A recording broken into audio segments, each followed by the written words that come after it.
Daisy. And I'm Terry. And this is the Monday Mindset Podcast, where we share things of interest to us and hopefully to you. So let's get started with episode number 254. And this week, it's Daisy's turn to share something with us. Daisy, what do you have? Well, Terry, I actually have something that I had put together for our catch-up, as we've already done 2 catch-up episodes, and I realised I'd written quite a few notes on it, so I thought I'd just make an entire episode about it. And that is talking about Johann Hari's book, The Magic Pill. Johann Hari is quite an interesting guy. He wrote a book, and of course I've forgotten to write it down. I think it was called Lost Connections, and it's all about the importance of connection and how we're losing that a bit and the problems with loneliness and all that kind of stuff. And in this one, Magic Pill, he is talking about GLP-1s. He is on them himself. He's on Manjaro, and he was quite conflicted about taking it. And interestingly, when I've heard him talking on podcasts, in fact, that's where I first did actually watch him on YouTube on the Diary of a CEO podcast with Steven Bartlett, and was just interested. I've been quite interested in GLP-1s of late. It's one of those things where I did have one opinion and have developed a different opinion about it, which actually hinged on a video that a friend of mine sent, which was a fitness guy actually, talking about his experience with it and how it had really benefited him. He described himself as having disordered eating and how it really affected his brain. And I thought, this is really interesting. So I've just been stumbling across some various videos, and this was one of them. And I thought, Johann Hari, I like him. I've listened to him before. I think I might have even listened to his Lost Connections book. But it was an interesting interview, so much so that I went on to get his book. And in the interview with Steven Bartlett, he talks about how he went off. I think he sort of travelled around all over the place for a year, talking to various experts, various different researchers, finding out all he could about it. And he said that he started off feeling quite conflicted, and he ended up still feeling quite conflicted, albeit maybe with different parameters. But, he's still not completely decided on it. But for him, obviously, he feels that the benefits outweigh anything else. But it was a very interesting book. There were quite a few things he said that I had to sort of skip by a little bit, that I didn't agree with. Some of the things he talked about, cholesterol and statins and things like that. But as we've discussed before, to a certain extent, you can sort of shut your ears sometimes. You don't have to take on board absolutely every single thing that somebody says. So he is talking about his own experience and other people's anecdotal experience, as well as talking to some scientists and researchers. And he's also talking about obesity in general. Maybe should it be classified as a disease? How did we get here? He talks a bit about the healthy at any size movement and so on. So, all sorts of things that I find quite interesting. But the most interesting of all, that I thought was the most interesting anyway, was the chapter about Japan, which was entitled The Land That Doesn't Need Ozempic. And this was the bit that I thought I would share with you, and I thought it would be quite interesting. We both are very concerned about our diet, what we eat, and you in particular, it's something that comes up a lot in your work. And apparently GLP-1s have now been approved for use in Japan, but the question is, how much will they actually need them? Because apparently only 4.5% of the population is obese. And that compares to, just to see where it sits in comparison, compared to 26% in the UK and 42.5% in the US. And I think I've heard people cite even higher stats than that. And they're a very rich culture, very wealthy economy that got rich without getting fat. Why? How? The obvious question is, well, maybe it just comes down to genetics. But he talks about how over 100 years ago, a lot of Japanese people moved to Hawaii, and they are now, that population, are now 17% obese compared to 25% of other ethnic groups there. And that obviously compares, that 17% is comparing to 4.5% in Japan. So there might be a little bit of a genetic advantage there, but it's more about environment than genes. You know, they're 5 times more likely to be obese than Japanese people in Japan. So he goes on to dig into why this might be. They talk about the principles of Japanese cuisine with a Japanese chef. And the chef said, you know, it really comes down to simplicity. He says that Western cuisine is about adding things to get flavor, whereas Japanese cuisine is more about taking away. They're concerned with drawing out the innate flavor of the food, and less is more. And there's the whole, and I've forgotten what it is, but, you know, their principle of eating to 80% satiety rather than eating till you're really, really full. And dessert apparently is pretty unusual. Not that they never have it, but it's not a daily staple.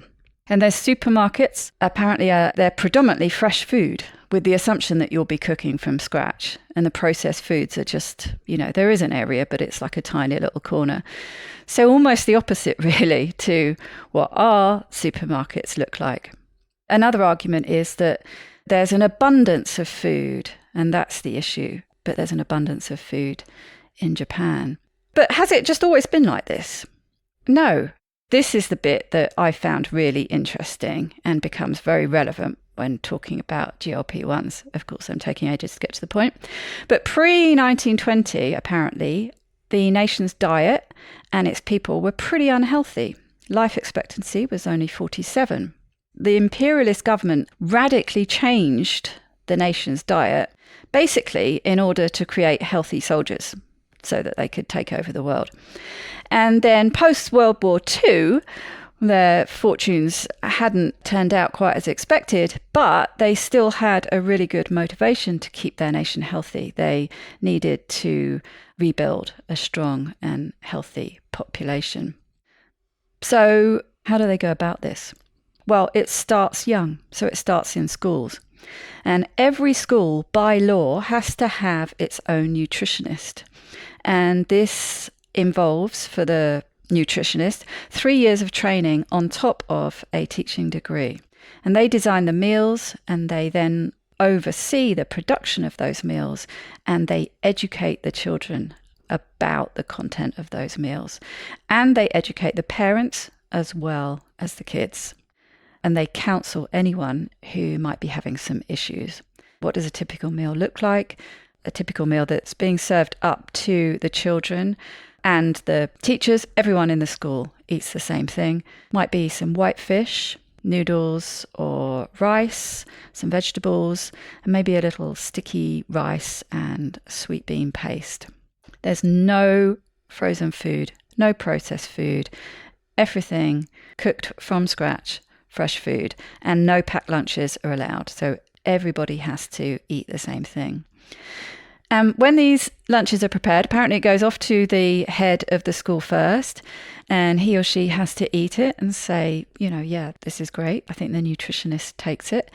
And then everyone else eats it. And apparently some kids from each class go and put on little chef's outfits and come out and serve the food. And Johann Hari says, a little aside, yes, that is absolutely as adorable as it sounds. Because he goes and spends some time in a school and watches all this happen.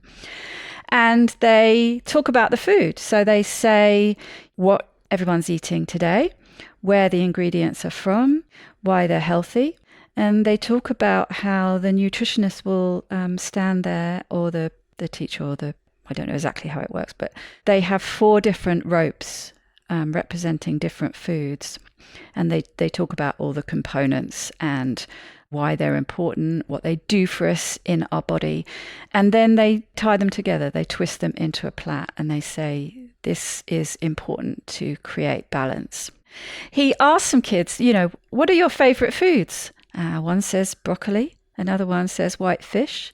Another one says he really likes seaweed rice. He said he didn't like seaweed much, but when it's mixed into rice, he really likes it. And Johann Hari says to the translator, he says, are they winding me up? And he says, no, not at all. They're being completely genuine. And they show them some pictures of a typical meal that children in the UK would have, and it's probably not wildly different from the States, although I think ours might be marginally better. And all the kids look pretty horrified and saying, do you eat that every day? That doesn't look very healthy. And he shows it to some of the parents, and they say, is there a movement to do something about this? This is really bad. So you can see that their general attitude is just completely different. And so this is starting as soon as children go to school. This education is starting. As we all know, knowledge is power. And it goes on into, it does now, into the workplace. This law came in 2008 because there was a bit of a concern that obesity and metabolic syndrome was on the increase. So the government introduced something called Metabo Law. And with this, each year, prepare to feel a little bit horrified. Each year, a team of doctors, etc. I think, there's a doctor, maybe a nutritionist. Anyway, a little team of people come in and employees are weighed and their waists are measured. I was like, ooh, don't like the sound of that. And any increases, if there are any increases, a plan is drawn up to help and correct. And companies can be fined if their workforce the weight is going up. The government pays for a 6-month referral to specialists to help, and plans are drawn up between the employer, the employee, and specialists. Not forced to comply.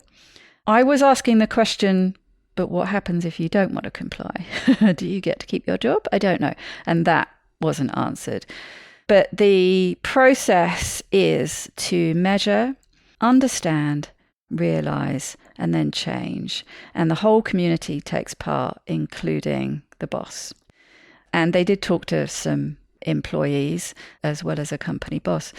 And the aerobic sessions, 5 to 10 minutes at the start of each day, are typical. And I think we've probably all seen videos of this. And we've talked about how it's really good for your mental acuity and production to be doing a little bit of movement. And I can remember us joking that every company should bring in something like this, a little bit of movement. So, makes sense to do it. And it's very typical to see older people in parks doing things like Tai Chi around about 7, 8 o'clock in the morning. But in general, people seem to move more. There's a lot more walking. Kids always walk to school. Apparently, from the age of 5 or 6, we walk to school on their own. Less vehicles, more walking. So cultural and environmental norms are completely different. But it has changed an awful lot from going back to the 1920s. But I would argue from a different starting point. Because obviously thinking all the time how this relates to the environments that we live in. They were discussing about how there would be outrage if governments were to try and apply Metabo here.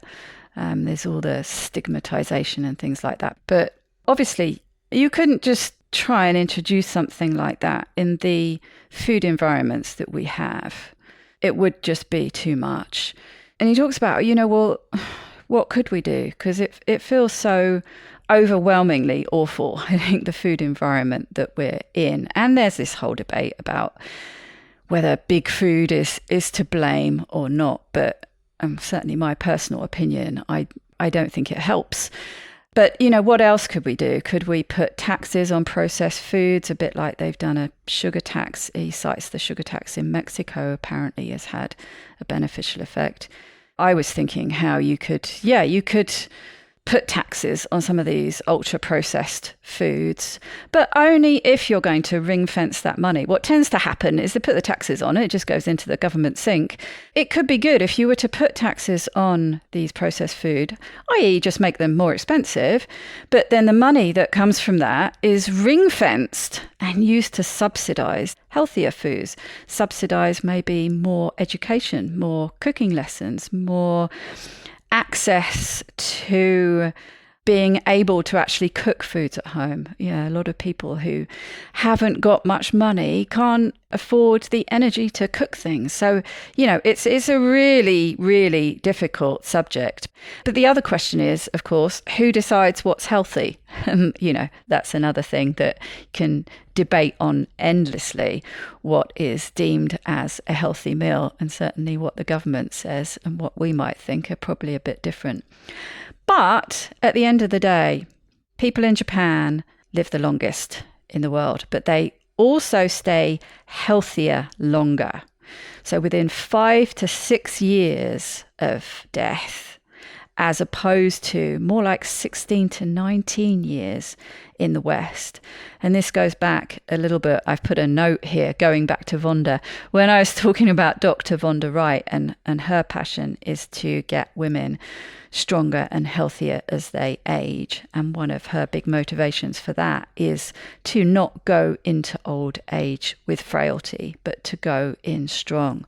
And so that you're not only living longer lives, but you're living longer, healthier lives without frailty.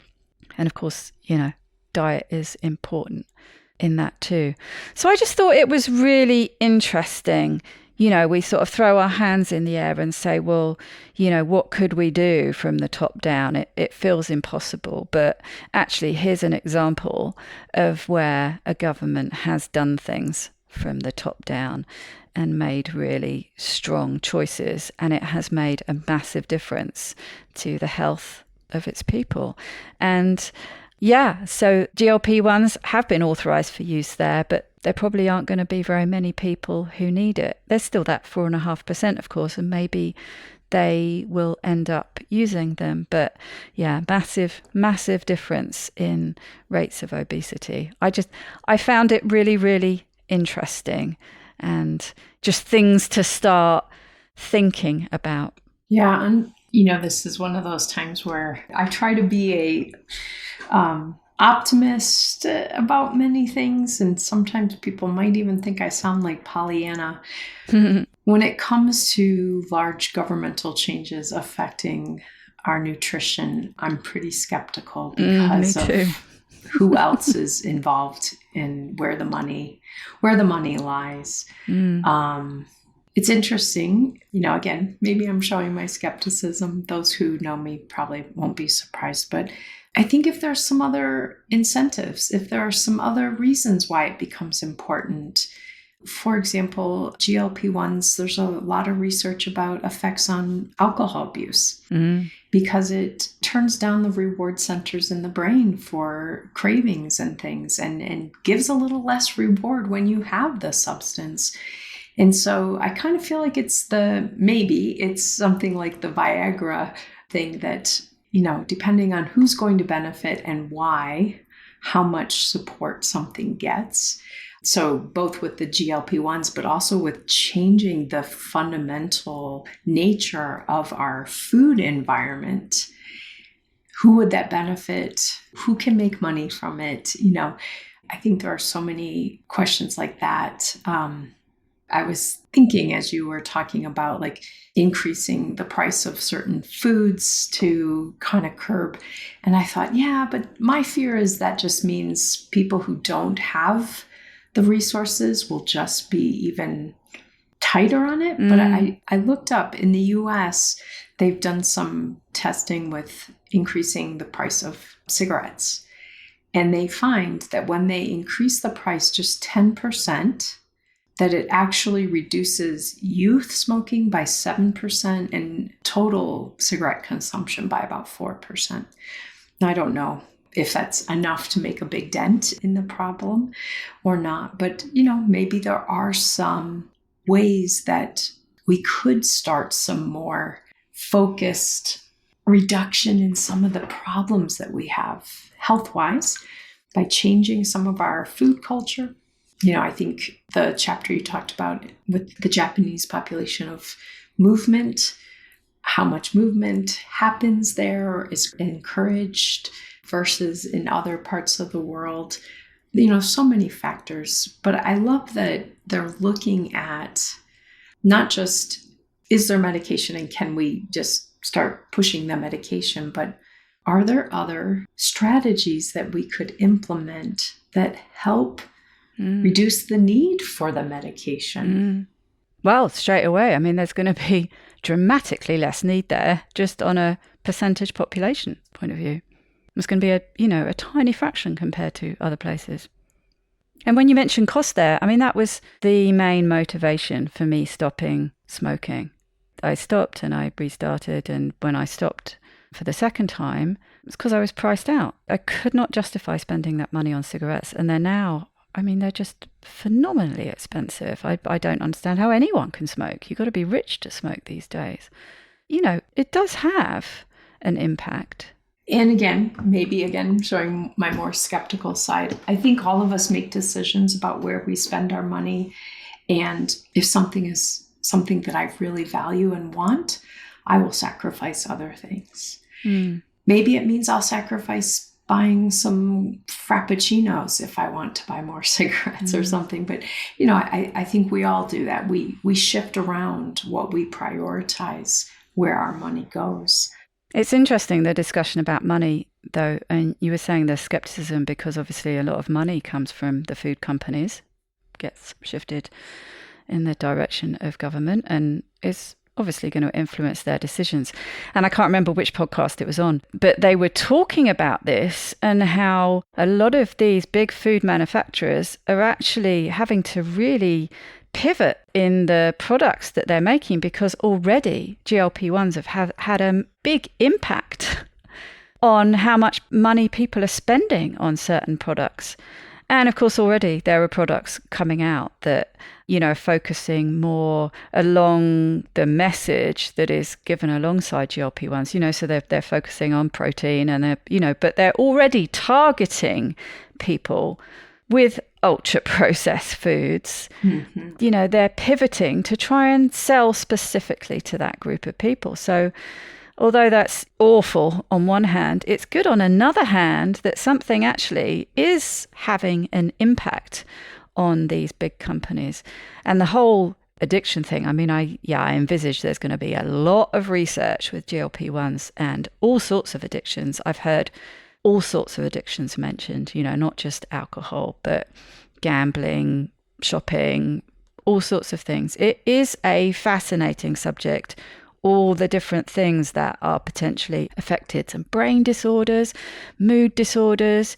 I've just been going down rabbit holes and watching all sorts of people talk about all sorts of things. It's a fascinating subject.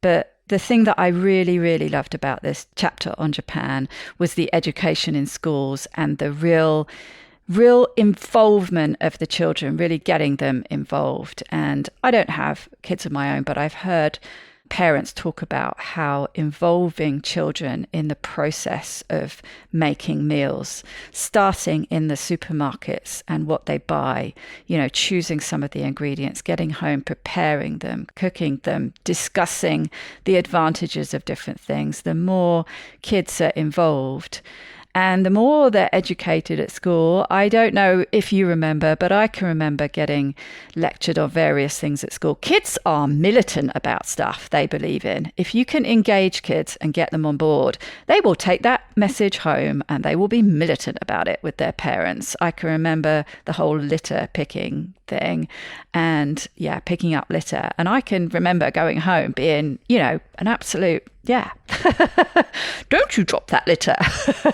So get kids on board. A friend of mine came to visit the other day and we were talking about this and she was saying, she has a younger niece and talking to her and friends in their, people in their 20s and things. And there is this this growing awareness of what they're eating, and they're eating healthy stuff and they're moving more. So I think to a certain extent, it's a case of, well, forget what the government are doing because they're going to take so long to catch up.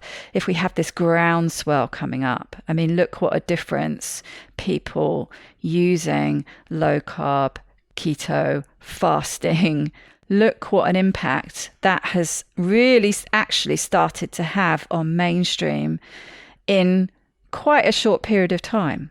I can remember back when we started keto, it was, this is all like weird conspiracy stuff, or it's just real woo-woo stuff. And what are you doing? Why are you doing that? And then more and more, all this anecdotal stuff coming out about people putting their type 2 diabetes into remission. No, it doesn't have to be progressive. Thank you, local GP, whatever.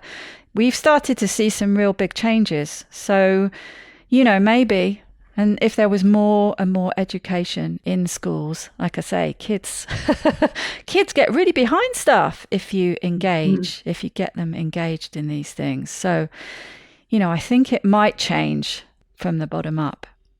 I observed something that I thought was so interesting years ago. I think, as you described, kids are militant about this kind of stuff, but also kids are curious. And informing them, empowering them, helping them understand how they feel when they eat this and how they feel when they eat that, really giving them some agency in making choices about their listening food. to what they have to say about it. Yeah. And my friend was really big on whole food.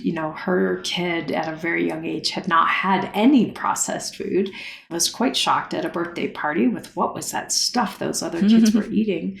And at some point taught him the little math equation of, every 4 carbohydrates on a ingredients list or on the nutrition label was equal to eating a teaspoon of sugar.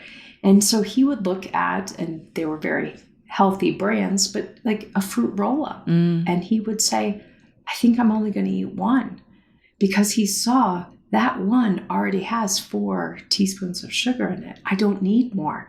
Had he not known that, he wouldn't have naturally stopped at one. Maybe they were yummy, they were sweet, So empowering kids with this kind of information, I love that they're taking such in that way, a grassroots approach. Get them when they're young, teaching them the value of feeling good with the food that you're eating, knowing how to prepare it, feeling empowered.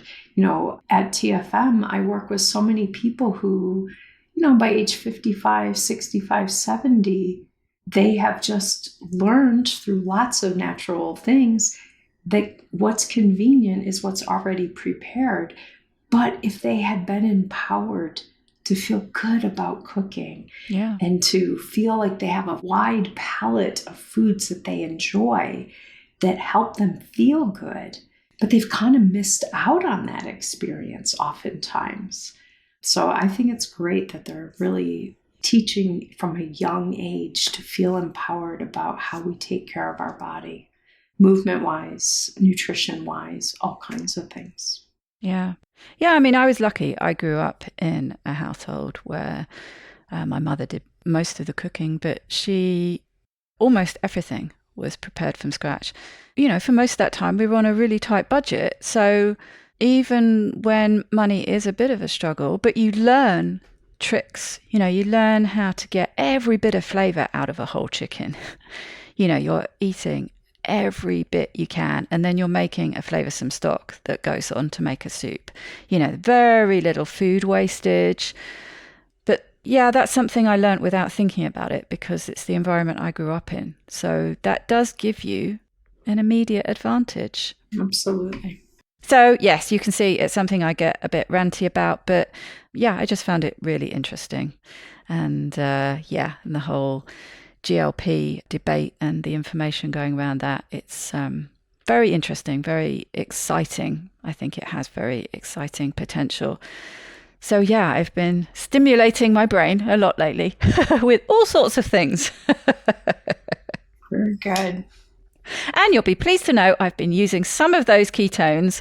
I have recommenced the Couch to 5K. I did my second day today. Nice. Very sore leg muscles. But yeah, lovely weather for it here. Lovely environment. The dogs think it's amazing because now you will like this. I've been doing a bit of habit stacking. I have been doing it at the same time as walking the dogs. And what it means for them is we go 3 times around the field instead of once around the field. So everyone's a winner. I love it. I love it. That's fantastic. Perfect. Okay, well, until I see you next time, I hope you and everyone at home has a very wonderful week. Take good care, everybody.